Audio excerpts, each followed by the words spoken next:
Class 10th chapter 5 समानांतर श्रेणियाँ arithmetic progression, जिसको हम आजकल शॉर्टकट में एपी कहते हैं। आजकल अगर विद्यार्थियों से पूछा जाए कि समानांतर श्रेणी पढ़े हैं तो 100 में से 50 विद्यार्थी बोलेंगे नहीं सर, समानांतर श्रेणी नहीं पढ़े हैं। जबकि एपी पूछा जाए तो उसको बहुत याद रहता है, बोलेगा कि हाँ एपी पढ़े हैं।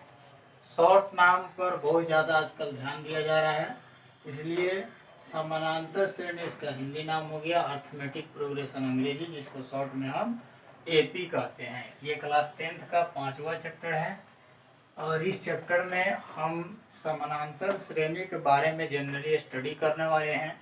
लेकिन समानांतर श्रेणी क्या है इसको भी जानना ज़रूरी है। वह श्रेणी जो समान अंतराल से आगे की तरफ बढ़ते जाए समानांतर श्रेणी कहलाती है।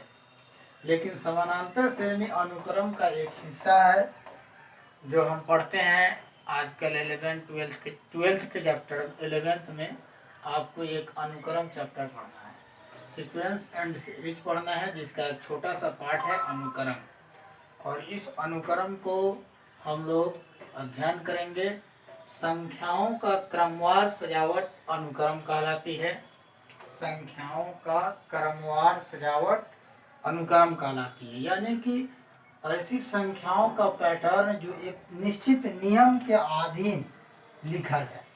कोई ज़रूर नहीं है कि वह गैपिंग में समान है। गैपिंग में समान है, यहाँ 4, 6, 8, 10, 12 होते, यानी 2-2 के अंतराल पर है, तो ये आपका समानांतर श्रेणी है। और साथ में अनुक्रम है। ये 1, 3, 5, 7, 9 ये भी आपका एक संख्याओं का क्रमवार सजावट है। डेट मीन्स इसको अनुक्रम कह देंगे। और समानांतर श्रेणी कहने के लिए गैपिंग देखना होता है। 1 + 2 3 होता है, 3 + 2 5 होता है, और 5 में 2 प्लस कर दीजिए 7, और 7 में 2 प्लस कर दीजिए 9 आपका आ गया। तो मतलब यही हुआ कि ये भी समान अंतराल से बढ़ रहा है, तो क्या हो गया, ये भी समानांतर श्रेणी हो गया। अनुक्रम का ही कुछ पार्ट, अनुक्रम का वह पार्ट जो समान रूप से आगे की तरफ बढ़े आपको समानांतर श्रेणी कहलाएगी। यहाँ 1 है, ये है, a + 1 है, यानी इससे एक ज़्यादा है, +1। यहाँ पर फिर +1 में फिर 1 जोड़ देंगे तो a + 1 1 2, a + 2 आ गया। फिर यहाँ 1 अगर जोड़े तो a + 3।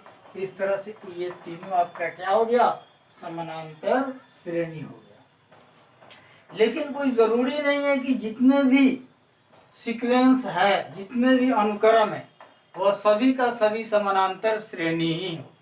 समानांतर श्रेणी हो भी सकता है, नहीं भी हो सकता। जैसे देखिए 1 4 9 16 25, लेकिन ये अनुक्रम है, एक क्रमवार सजावट है। देखिए 1 का स्क्वायर, 2 का स्क्वायर, 3 का स्क्वायर, 4 का स्क्वायर, 5 का स्क्वायर, ऐसे है। देख लीजिए 1 का स्क्वायर 1, 2 का स्क्वायर 4, 3 का स्क्वायर 9, 4 का स्क्वायर 16, 5 का स्क्वायर 25, 6 का स्क्वायर 36।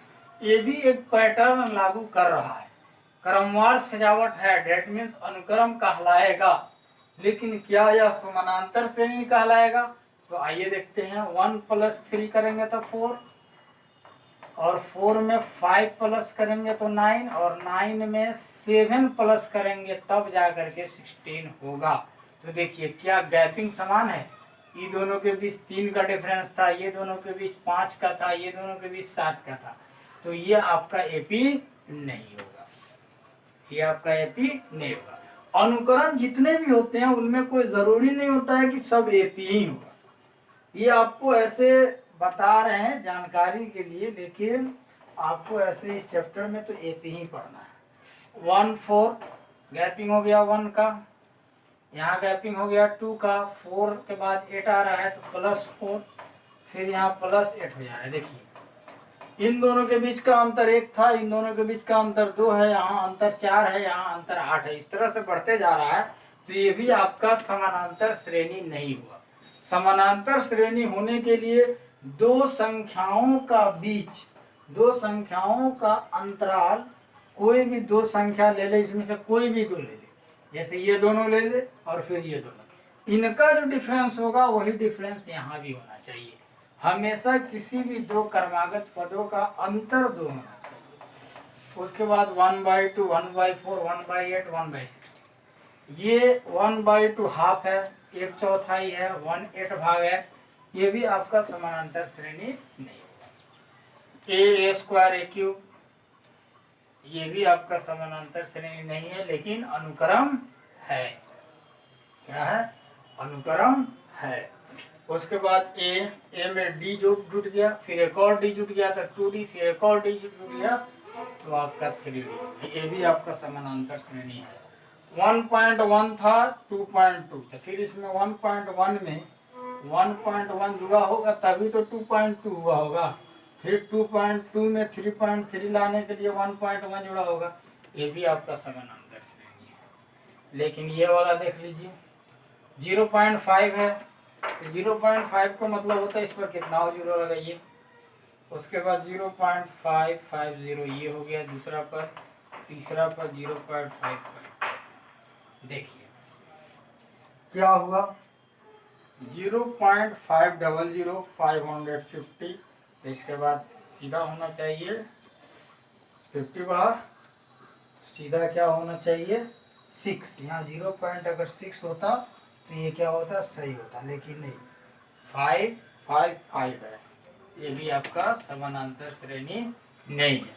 कोई जरूरी नहीं है कि जितने भी अनुक्रम है वह सब समानांतर श्रेणी हो, लेकिन हाँ इतना जरूर जानिए कि संख्याओं को अगर किसी निश्चित नियम के अधीन, किसी पैटर्न के अधीन अगर लिख दिया जाए तो वह अनुक्रम कहलाएगी। और उस अनुक्रम में दो संख्याओं का क्रम जो बढ़े वह समान दृष्टिकोण से, समान संख्याओं से लगातार बढ़ते या घटते जाए तो वह आपका एपी कहलाएगा।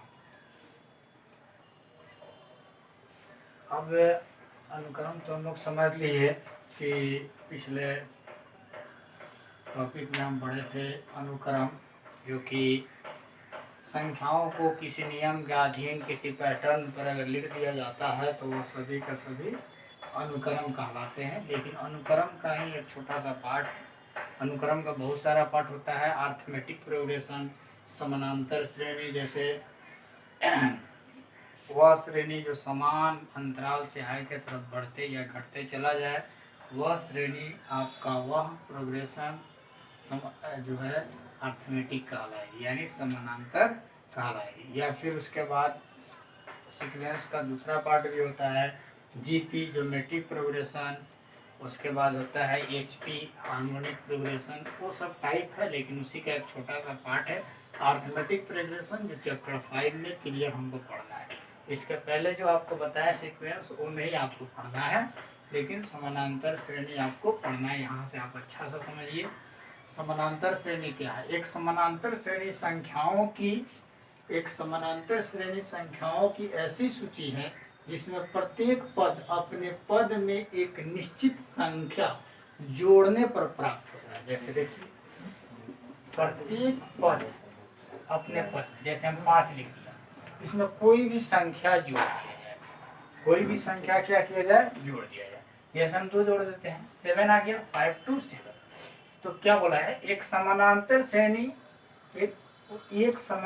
श्रेणी संख्याओं की ऐसी सूची है जिसमें प्रत्येक पद अपने पद में एक निश्चित संख्या जोड़ने पर प्राप्त। जैसे 5 में एक निश्चित संख्या क्या जोड़े हैं, 2 जोड़े हैं, 2 जोड़े हैं तो 7 आया, तो 7 में भी आपको 2 जोड़ना होगा तो 9 हो गया। फिर 9 में 2 जोड़िए, 11 में 2, 13 में 2, 15। इस तरह से हम देख रहे हैं कि 2 एक निश्चित संख्या है जिसको जोड़ने पर एक अनुक्रम बना, और यह अनुक्रम आपका क्या कहलाया, समानांतर श्रेणी कहलाया।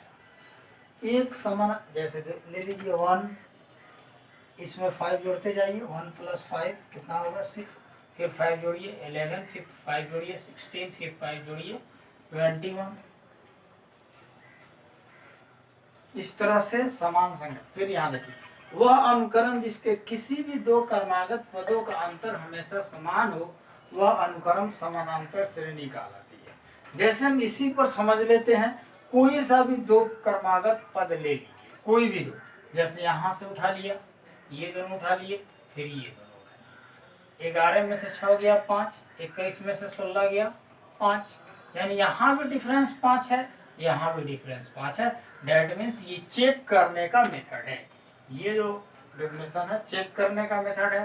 तो यहाँ भी हमको पता चला कि यह क्या है जो लिखा हुआ है, यह समानांतर श्रेणी है। इसे देखिए, परिभाषा लिखने का कई तरीका होता है, कई तरीका होता है जिससे आप एपी जांच कर सकते हैं। जैसे हम कोई भी नंबर लिख दे, अगर उसको एपी क्लियरफाई करना है तो ये तो पहला तरीका हो गया कि एक निश्चित संख्या सब पद में जोड़ते जाएंगे, हमेशा अगला पद लिखने के लिए एक निश्चित फिक्स संख्या को लिखते जाएंगे। दूसरा तरीका हो गया कि अगर कुछ लिखा हुआ है, जैसे ये लिखा हुआ है, आपसे कोई पूछे कि क्या यह एपी है कि नहीं, तो 3 2 5 2 7 2 9 2 11 समान अंतराल बढ़ रहा है 2 2 से, तो यह एपी हो गया। लेकिन इसके माध्यम से वह अनुक्रम जिसके किसी भी दो पद का अंतर, ये दो ले लीजिए, ये दो ले लीजिए, 3 2 5 है, इसका डिफरेंस कितना हो गया 2, इसका डिफरेंस कितना हो गया 2। बस यही लिखे थे, वह अनुक्रम जिसके किसी भी दो पदों का अंतर हमेशा समान हो, वह अनुक्रम समानांतर श्रेणी कहलाएगी। किसी भी दो पद का पेयर ले लीजिए, ठीक है, और जिसका डिफरेंस क्या हो, समान हो, आपका क्या कहलाएगी, समानांतर श्रेणी कहलाएगी। जैसे और भी बहुत सारे आप समानांतर श्रेणी लिख सकते हैं। 7 लिख दीजिए, 5 3 1 -1 -3। देखिए 7 5, यहाँ पर क्या हुआ, 2 माइनस हो गया, 5 के बाद 3, फिर 2 माइनस हो गया, फिर 3 के बाद 1 आ गया, फिर 2 माइनस हो गया, और 1 के बाद 0 ना के -1 आ गया, तो फिर यहाँ में 2 माइनस हो गया, फिर यहाँ पर 2 माइनस हो गया, यानी 2 2 हमेशा घटते जा रहा है। ये भी आपका क्या हो गया, एपी हो गया। कोई जरूरी नहीं है कि बढ़ते जाए, ठीक है, डिफरेंस समान रूप से घटते या बढ़ते जाए तो आपका समानांतर श्रेणी कहलाएगी। समांतर श्रेणी के पद, टर्म्स ऑफ एपी, एपी का जो पद होता है वह हम जानेंगे। जैसे देखिए, पहला पद को हम कहते हैं A1 या T1, टर्म 1 कहते हैं। पहला पद को अंग्रेजी में कहेंगे फर्स्ट टर्म, ठीक है, मतलब पहला, ठीक है। उसी तरह से सेकेंड टर्म मतलब दूसरा पद, जिसको हम कहेंगे A2 या T2, टर्म 2। एनसीईआरटी के बुक में A1 A2 होता है, लेकिन आपका स्टूडेंट फ्रेंड्स का बुक जो होगा और भी कुछ पब्लिकेशन में T1 T2 होता है, क्योंकि अंग्रेजी नाम टर्म होता है इसलिए T1 T2 होता है। लेकिन आपको एनसीईआरटी में उसका पद जो होगा A1 A2 इस तरह से होता है, समानांतर से। थर्ड टर्म, तीसरा पद A3 या T3। फोर्थ टर्म, चौथा पद A4 या T4, A4 या T4। इस तरह से पांचवा पद, छठा पद and so on. nth term का देखिए, nवां पद, nth टर्म मतलब nवां पद, ठीक है, इसको हिंदी में कहेंगे nवां पद, ठीक है। nth टर्म यानी nवां पद तो क्या कहेंगे, an या tn, ठीक है। और इसको अंतिम पद भी कहते हैं। अगर अंतिम पद अगर कोई पूछे तो an या tn, nवां पद ही आपका अंतिम पद कहलाता है। अब इसके बाद टर्म तो आप समझ गए कि पहला टर्म A1, दूसरा टर्म A2, तीसरा टर्म A3, चौथा टर्म A4, पांचवा टर्म A5, A6, इस तरह से nवां पद देंगे। क्या पता है आपको, तनी ध्यान से देखिएगा। पहला पद A1, A2, A3, A4 and so on, इसी तरह होना होगा ना। लेकिन लास्ट में क्या होगा आपका, AN होगा।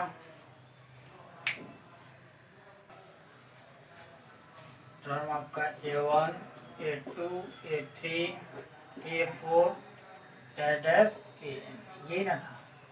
पहला पद, दूसरा पद, तीसरा पद ऐसे लिख सकते हैं, या फिर T1, T2, T3, T4, T5 भी लिख दीजिए, T5, Tn तक लास्ट। ऐसे ऐसे आप उसको कर लीजिए, नेम दे दीजिए, या फिर टी से नेम दे दीजिए, दोनों में कोई डिफरेंस नहीं है। ये अनुक्रम का क्या हो गया, पद को लिखने का तरीका हो। जैसे देखिए 2, 4, 6, 8, 10, 12, ऐसे ही होगा। तो ये क्या हो गया आपका, T1, T2, T3, T4, ये T5, ये T6, ये T7, ठीक है। इस तरह से जैसे 2, 4, 6, 8, 10, 12, 14 ऐसे कर दीजिए। A1, A2, A3, A4, A5 ये वाला, A6 ये वाला, ऐसे नाम दे दीजिए, ठीक है। इसी तरह से हम पद को नाम देते हैं, और नाम देने के बाद अब जाकर पता चला कि हर टर्म का एक अपना एक पहचान होगा। जो पहले नंबर पर है वह हमेशा पहला नंबर पर ही रहेगा, दूसरे पर है तो दूसरे पर ही रहेगा। यहाँ टर्म्स एंड कंडीशन पूर्ण रूप से लागू होता है। अब हमको पढ़ना है सार्व अंतर। सार्व अंतर, ऐसे भी आधा ना या ऊपर ना, अंतर जिसको अंग्रेजी में कहते हैं कॉमन डिफरेंस, ठीक है। सार्व अंतर को पदांतर भी कहते हैं। पदांतर, पदांतर का मतलब हो गया पदों का अंतर, दो पदों का अंतर। जैसे देखो आपका, अगर आपको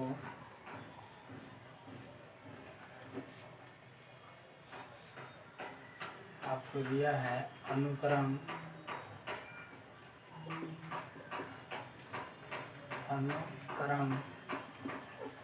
3, 5, 7 ऐसे A1, A2, A3, A4, A5 and so on है जी।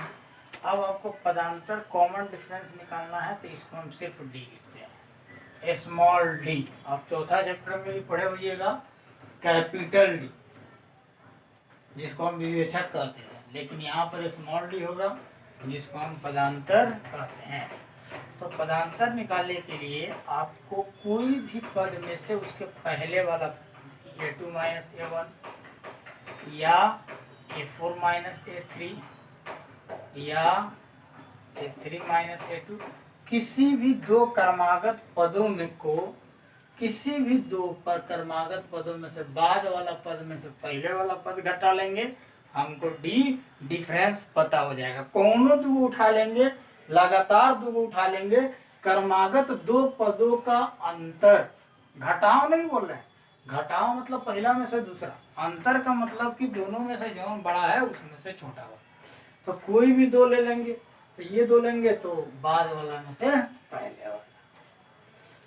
इस तरह से हम सार्व अंतर कॉमन डिफरेंस हम ज्ञात कर लेंगे।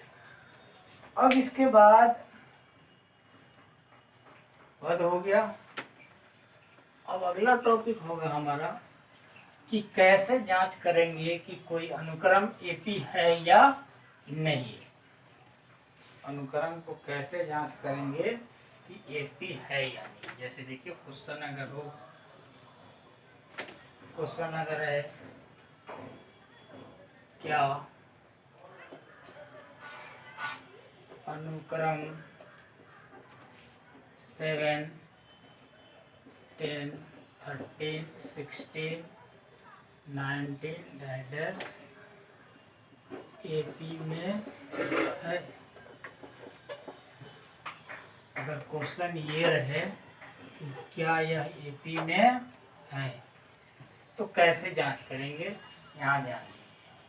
7, 10, 13, 16, 19 एंड सो ऑन। तो सबसे पहले आपका A1 7 है, A2 10 है, A3 आपका 13 है, A4 आपका क्या है 16 है, A5 19 है। इस तरह से हमने सब लिख दिया, 5 तक दिया है।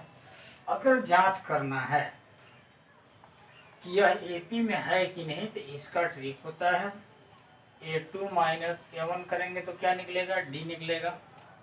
फिर A3 माइनस A2 करेंगे तो क्या निकलेगा, फिर D निकलेगा।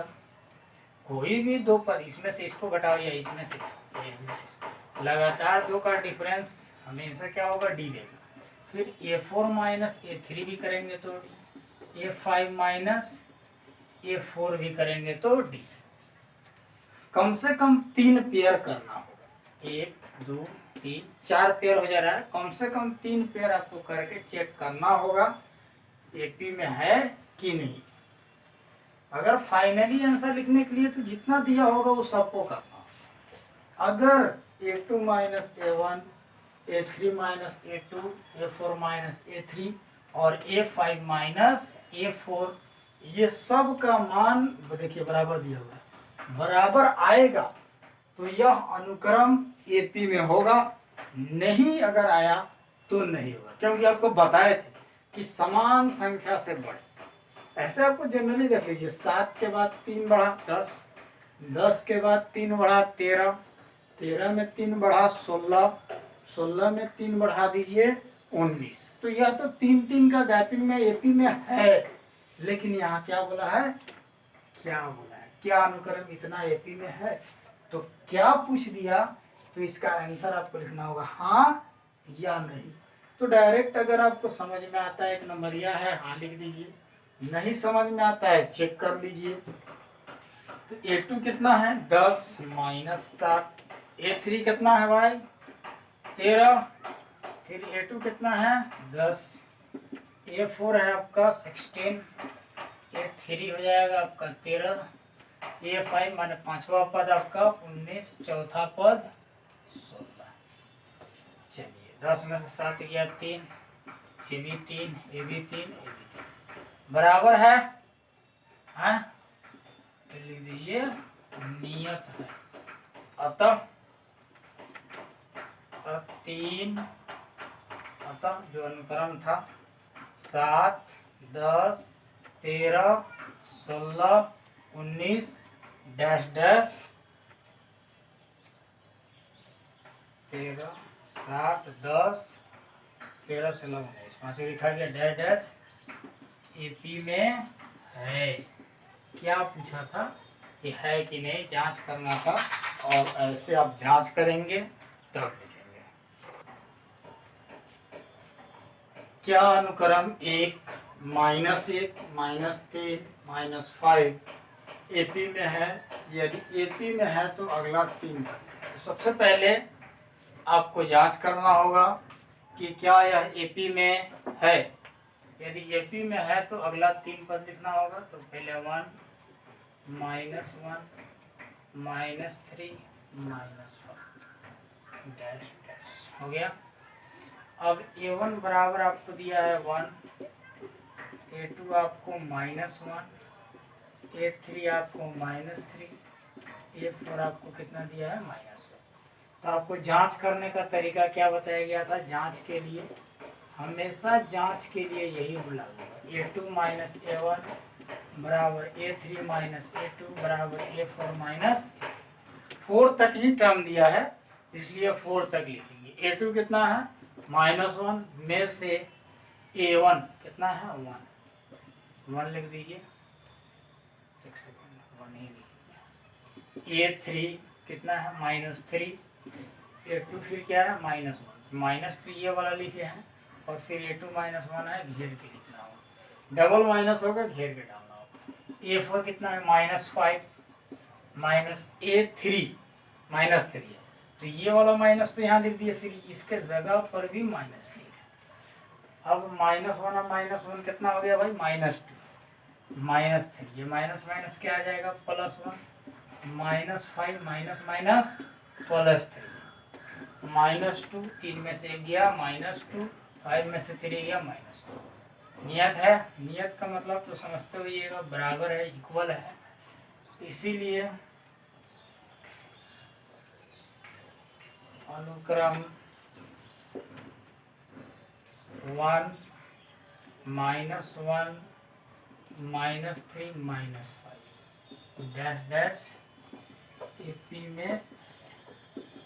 अब आप सोचते होंगे कि सर जब AP पढ़ना ही है तो क्यों चेक हो रहा है कि AP में है कि नहीं, यहीं पर आकर के बात समझ में आ जाएगी।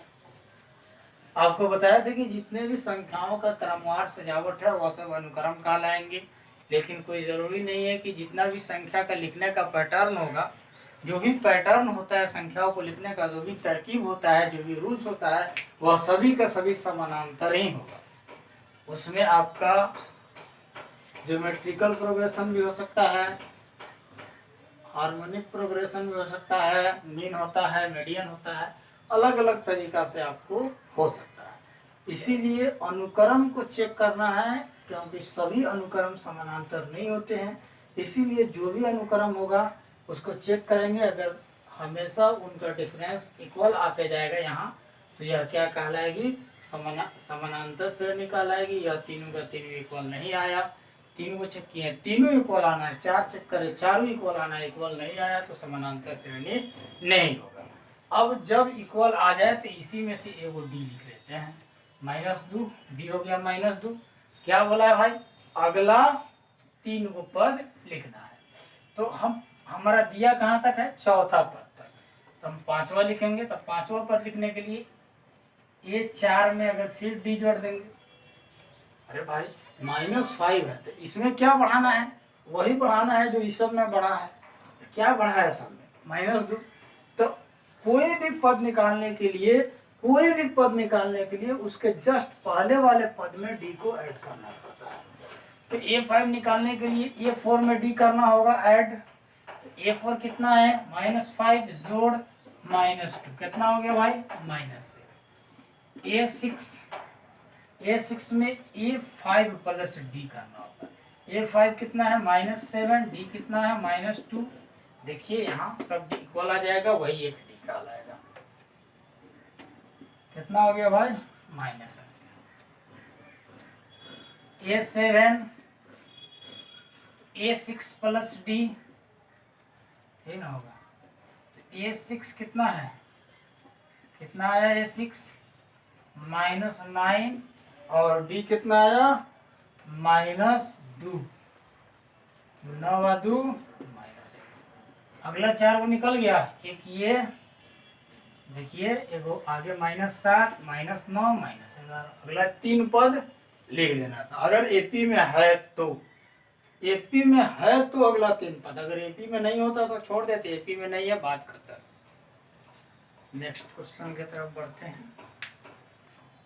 अब कुछ याद रखने वाली बात है, उसको देखते हैं। हमेशा इस चीज़ को याद रखना होगा। 1 नंबर बात, किसी AP का प्रथम पद को हमेशा एक आते हैं, याद रखना होगा। स्मॉल ए, कोई भी AP हो, जैसे आपको 2 4 6 8 10, तो कोई पूछ दे इसमें ए क्या है, आप कहिएगा 2, ए क्या है तो 2। किसी AP का सार्वंतर डी कहलाती है, हमेशा डी। 2 4 का अंतर क्या हो गया, यहाँ 2 से 4 बढ़ा, तो डिफरेंस जो हुआ वो हमेशा डी कहलाएगा। तो डी क्या हो गया इसमें 2। चलिए ए भी 2 और डी।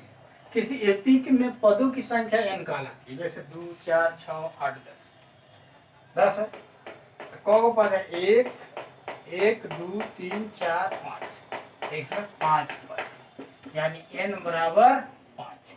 जैसे कोई और AP लिखते 3 4 5 6 7, इस तरह से लिख दिए।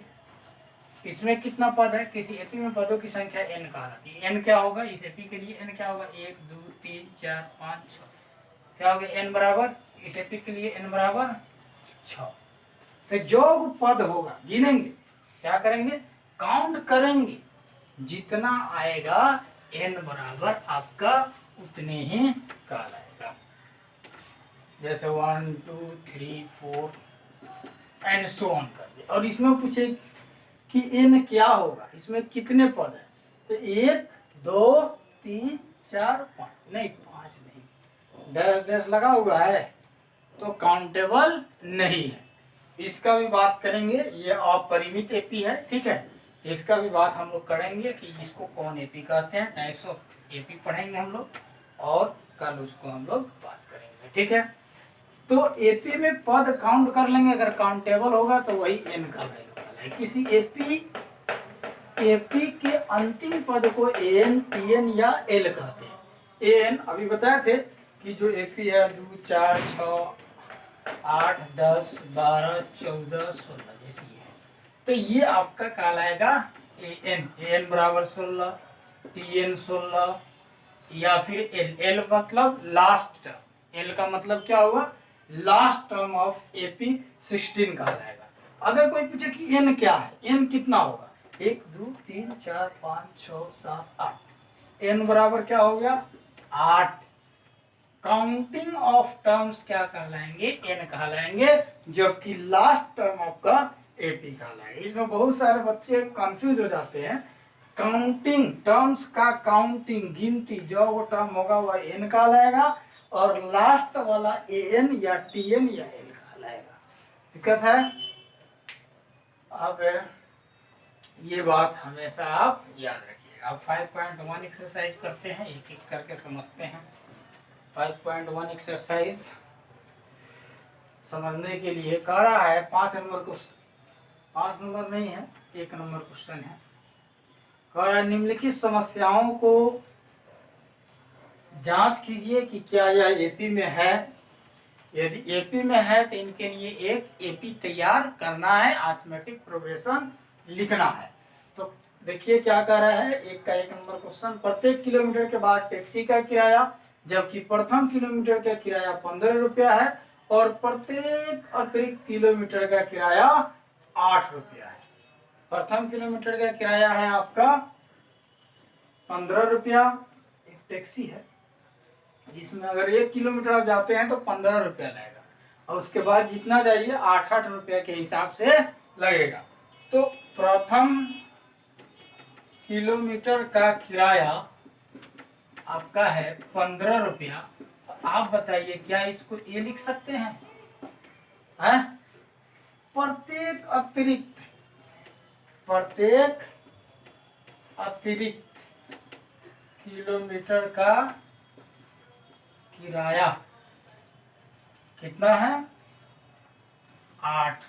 प्रत्येक अतिरिक्त, ध्यान दीजिएगा यहाँ टॉपिक पर, बात पर ध्यान दीजिएगा। प्रत्येक अतिरिक्त यानी कि पहला किलोमीटर जाने के बाद जितना जा रहा है उसमें प्रत्येक अतिरिक्त किलोमीटर, यानी जो 1 किलोमीटर के बाद जितना भी एक्स्ट्रा जाए उसमें प्रत्येक का किराया कितना है 8 रुपया है। तो मतलब डी बराबर 8। अब बताइए कि अगर 1 किलोमीटर जाइएगा तो 15 रुपया लगेगा, और 2 किलोमीटर जाइएगा तो कितना लगेगा 15 प्लस 8 23 रुपया लगेगा, क्योंकि दूसरा किलोमीटर का किराया 8 है। फिर तीसरे किलोमीटर का किराया 8 है। तो बताइए प्राप्त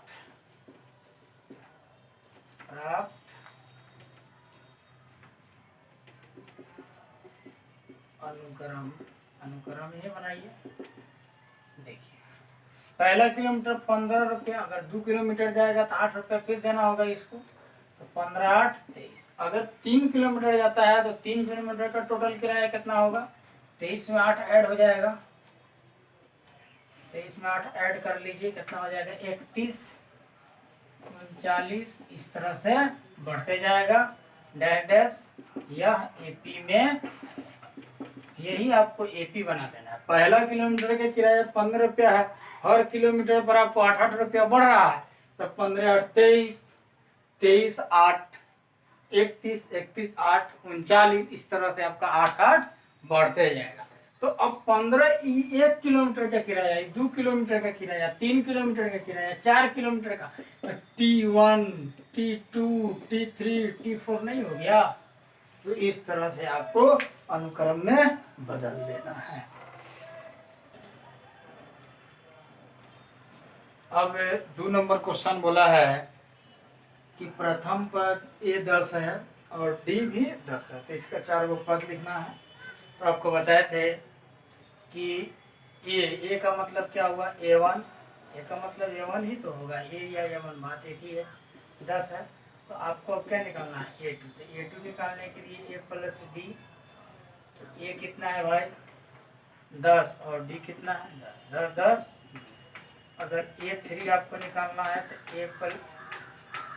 A3 निकालना है तो A2 में D जोड़ेंगे। A2 कितना है आपका 20 और D कितना है 10, 20 10 30। इस तरह से A4 निकालिए, ठीक है। A4 निकालने के लिए A3 में फिर D जोड़ेंगे, तो A3 कितना आया है 30 आया है 30, और फिर D कितना दिया हुआ है 10, 30 10 40। इस तरह से आपको जितना इच्छा कर निकाल सकते हैं। A4 प्लस D, A5 निकालने के लिए A4 प्लस D, तो A4 कितना आपका A4 40 आया, फिर D जोड़ दीजिए 10, 40 10 50। ऐसे आपको जितना पद का है आगे निकाल सकते हैं। अगर पहला पद दिया है तो दूसरा पद निकालने के लिए उसमें D ऐड कर दीजिए, फिर दूसरा जो आ गया उसमें फिर D ऐड कीजिए, तीसरा आ जाएगा, फिर तीसरा जो है उसमें D ऐड कर दीजिए, चौथा आ जाएगा। इस तरह से आप निकाल सकते हैं। फिर उसके बाद तीसरा नंबर क्वेश्चन है कि अनुक्रम -5 -1 3 7, यह एक अनुक्रम है या एपी है, जो भी कहे क्वेश्चन, ठीक है।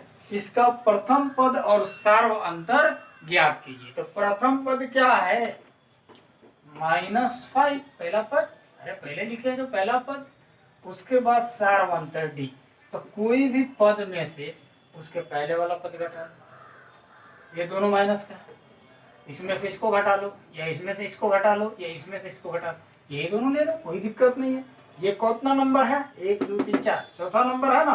तो A4 माइनस A3, 7 माइनस 3 कितना आ गया 4 आया। तो बस एक आंसर डी। तीसरा नंबर क्वेश्चन बोल रहा है कि निम्नलिखित एपी का प्रथम पद और सार्वंतर लिखे। तो प्रथम पद हो गया -5, सार्वंतर निकालने के लिए दोनों घटा लीजिए, चाहे ये दोनों घटा लीजिए या कोई भी दो लगातार वाला को अंतर कर लीजिए। तो हम 7 में से 3 घटा दिए हैं, सुविधा होगा, तो माइनस माइनस का झंझट नहीं रहेगा, इसलिए घटा दिए। आप इसको भी घटा सकते थे, डी बराबर अगर लिखना होता तो -1 में से क्या करते 5 तो घटाते ना, तो -5 है, सिर्फ 5 -1, ये माइनस माइनस +5, 5 में से 1 गया क्या होगा 4, सेम। डी हमेशा सेम आता है। तो 2 नंबर में भी 3-4 क्वेश्चन है, कर लीजिएगा। 3 नंबर में भी 3-4 क्वेश्चन है, कर लीजिएगा। और चौथा नंबर यहाँ ध्यान दीजिए, चौथा नंबर भी समझ लीजिए, लगे यहाँ 4 गो क्वेश्चन है, 4 या 5 क्वेश्चन होगा।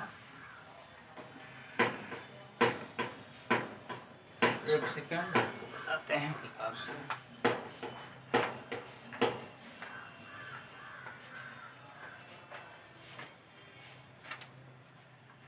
चौथा नंबर है निम्नलिखित में कौन कौन एपी है, यदि एपी में है तो सार्वंतर ज्ञात कीजिए और इनके 3 पद लिखिए। क्वेश्चन कराए भी थे। चौथा नंबर है कुछ अनुक्रम आपको दिया हुआ है, जैसे 2 4 8 16 डैश, क्या यह एपी में है जांच करना है। तो जांच करने के लिए आपको क्या बताए थे, A1 2 A2 4 A3 8 A4 16 और A2 minus A1 A3 minus A2 बराबर A4 माइनस A3, ऐसे आप कर लीजिए।